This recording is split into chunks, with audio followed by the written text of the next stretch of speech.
কথা বলেন না কেন? দুনিয়া কারে থাকতে দিছে বেটা? সাদ্দাত কই? নমরুদ কই?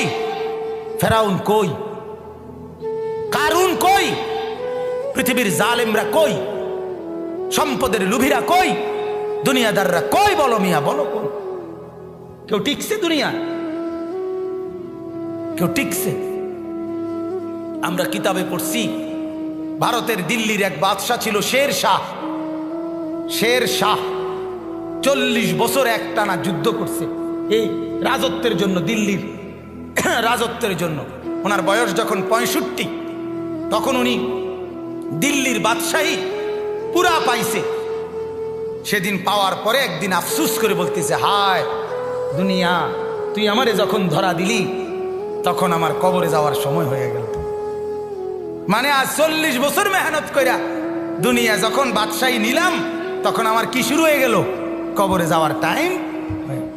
দুর্বল হয়ে গেলাম তখন। দুনিয়া মনি, দুনিয়া বড় ধোকা দেয়।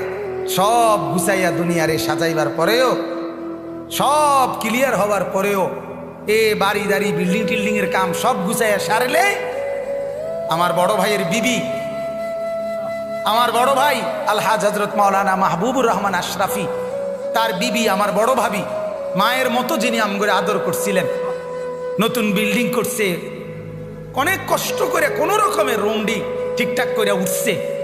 এরপরে আপনার বুধবার দিন নতুন ঘরের বাজার করছে, চাল ডাল তেল সব কিনা, চালগুলো সব ড্রামের মধ্যে পড়ছে, তরকারি ফ্রিজে কুইটা রাখছে। বৃহস্পতিবার দিন স্ট্রোক করছে, শুক্রবার দিন জুমার নামাজের সময় কবরে চলে গেছে।